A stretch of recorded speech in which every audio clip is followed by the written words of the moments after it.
કોયલ કોકિલની વાર્તા। એક હતી નદી, નદીના કાંઠે આંબાની ઘેરી ઘટા। એક આંબા પર એક કોયલ અને એક કોકિલ રહે। કોયલ ઘણી સંતોષી, પણ કોકિલ સાવ રખડેલ। આખો દિવસ આંબાવાડિયામાં રખડે અને કેરીઓ ખાય। એમ કરતાં પાવન પુરુષોત્તમ માસ આવ્યો। ગામના નર નારી નદીમાં સ્નાન કરે, કથા વાર્તા કરે। આ જોઈને કોયલને થયું કે લાવને હુંય વ્રત કરું। એણે કોકિલને વાત કરી, પણ રખડેલ કોકિલે ઉપવાસનું નામ પડતાં જ મોં બગાડ્યું। એ તો બોલ્યો કે તું તારે ઉપવાસ કર ને ભૂખે મર, હું તો આંબા ડાળે ઝૂલીશ ને પાકી કેરીઓ ખાઈશ। કોયલો તો વ્રત આદર્યા। સૂરજ ઉગે એ પહેલાં સ્નાન કરી લે, નીચલી ડાળે બેસીને વાર્તા સાંભળે, આખો દિવસ ઉપવાસ કરે ને પ્રભુ નામ લે। ત્યારે કોકિલ દાંત કાઢતો જાય ને કેરીઓ ખાતો જાય। અધિક માસ પૂર્ણ થતાં જ યમના તેડા આવ્યા। કોયલ કોકિલ મૃત્યુ પામ્યા।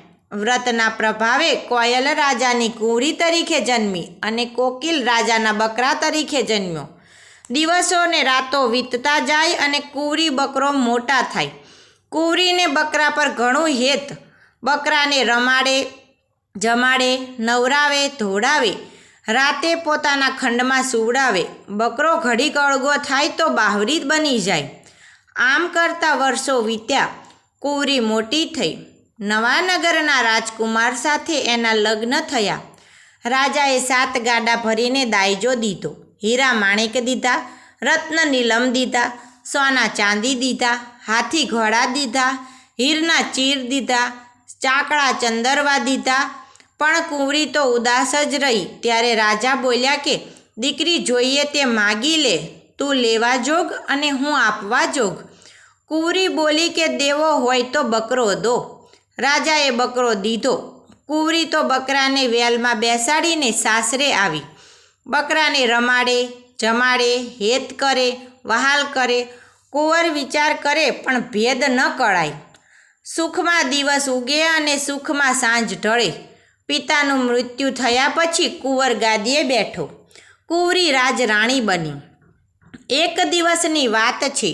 અમૃત માસના પ્રથમ દિવસે કુંવરી પતિ સાથે નદીએ નાહવા ગઈ। નાહીને પાછી આવી ત્યારે બકરાને વાંચા ફૂટી। એ બોલ્યો, તમે નમ્યા, અમે રમ્યા જમ્યા, બોલો કોયલબાઈ ઈચ્છાવર પામ્યા। આ શબ્દો સાંભળતા જ કુંવરીને પોતાનો પૂર્વજન્મ યાદ આવી ગયો। એ બોલી, ફટ રે ભૂંડા, ફટ ખાવ ધરા, ત્યાં તજ્યો અમૃત માસ, તમે ડાળે ઝૂલ્યા, કેરીઓ જમ્યા, અમે પામ્યા રાણીવાસ। કુંવરીની પાછળ આવતા પતિએ આ શબ્દો સાંભળ્યા। એના અચરજનો પાર ન રહ્યો। બીજા દિવસે દરબારમાં જઈને આ શબ્દ બોલ્યો અને કહ્યું કે આનો ભેદ શોધી લાવો। દરબારમાં એક જ્ઞાની બ્રાહ્મણ હતો। એણે રાજાને કુંવરીના પૂર્વજન્મની વાત જણાવી। પછી કહ્યું કે જો તમે અને રાણી 5 ઉપવાસનું ફળ એ બકરાને આપો તો બકરાનો મોક્ષ થાય।